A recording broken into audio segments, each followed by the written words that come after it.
ایسے لوگوں کی قربانی اللہ کی بارگاہ میں قبول نہیں ہوگی۔ سود کھا کے پیسے کمائے اور اللہ کی بارگاہ میں قربانی کر دی، قربانی نہیں ہوگی، وہ قبول نہیں ہوگی۔ شراب بیچ کے پیسے لائے اور اللہ کی بارگاہ میں جانور قربان کر دیا، کس کام کی ہے تمہاری قربانی؟ اور قربانی تمہاری قبول نہیں ہوگی اللہ کی بارگاہ میں۔ کسی کا حق مار کے تم نے جانور خریدا اور اللہ کی بارگاہ میں قربانی کر دی، قربانی تمہاری کوئی قربانی نہیں ہوئی ہے، اور صرف تمہیں گوشت مل گیا، اس کا ثواب تمہیں نہیں ملا۔ چھوٹی سی غلطی سے بھی سارا ثواب ختم ہو جائے گا۔ صرف گوشت حاصل کرنے کی نیت آپ کی رہے، آپ کو صرف گوشت حاصل ہو جائے گا، قربانی کا ثواب نہیں ملے گا۔ بہت سے لوگ کہتے ہیں کہ قربانی کس پر واجب ہے، کون کون کرا سکتا ہے؟ دیکھیں، قربانی مالک نصاب پر واجب ہے۔ جو مالک نصاب ہے اس پر واجب ہے، وہ قربانی کرائے گا۔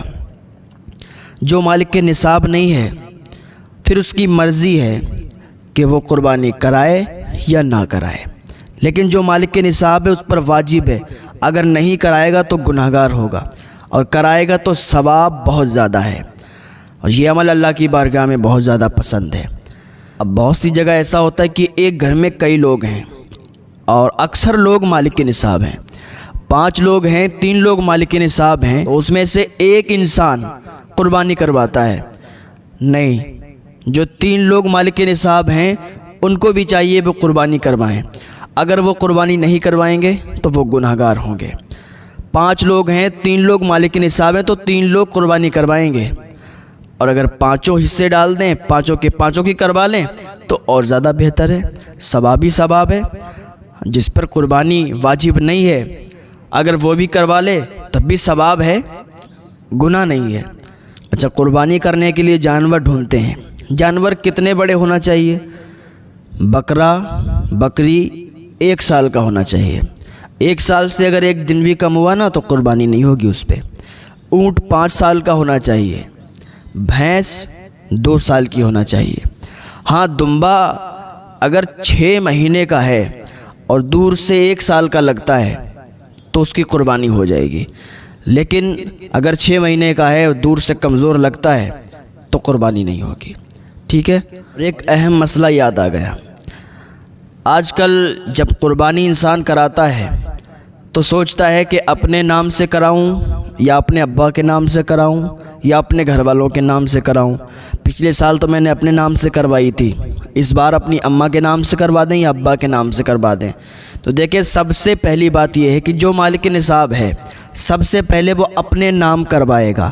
اس سال بھی کروائے گا، اگلے سال اگر مالک نصاب ہے تو اگلے سال بھی اپنے نام کروائے گا۔ سب سے پہلے اپنے نام کروائے گا، اپنے علاوہ پھر وہ چاہتا ہے اماں کے نام کروانے سے تو اماں کے نام سے بھی کروا دے گا، ابا کے نام سے چاہتا ہے ابا کے نام سے بھی کروا دے گا۔ یعنی پہلے اپنے نام سے کروانا ضروری ہے، اس کے بعد وہ کسی کے نام سے بھی کروائے۔ پورے گھر میں جتنے لوگ ہیں سب کے نام کروائے، ایک پڈا لے لے یا حصہ لے لے۔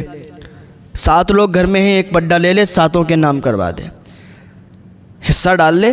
تو یہ بات اہم تھی، یہ بات معلوم کرنا ضروری ہے۔ اگر آپ کو معلوم نہیں، آپ پوچھیں کہ ہر سال مالک نصاب کو اپنے نام سے کروانا ضروری ہے یا نہیں۔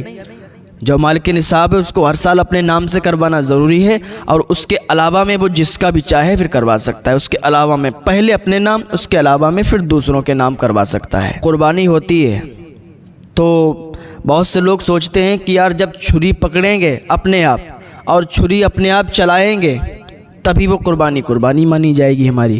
اگر ہمارے نام سے اور ہم نے چھری نہیں چلائی تو قربانی نہیں، یہ غلط طریقہ ہے۔ آپ نے اپنے نام سے قربانی کی ہے اور آپ چھری چلانا جانتے ہی نہیں ہیں، آپ نے چھری نہیں چلائی، آپ نے چھری پہ ہاتھ نہیں رکھا، تب بھی کوئی دقت نہیں ہے۔ ایسا نہیں ہے کہ اگر ہم چھری نہیں چلائیں گے تو قربانی نہیں ہوگی، یہ غلط طریقہ ہے۔ یہ تمام تر باتیں ہیں، ان پر عمل کی ضرورت ہے۔ اللہ تعالیٰ عمل کی توفیق عطا فرمائے، اللہ سمجھ کی توفیق عطا فرمائے۔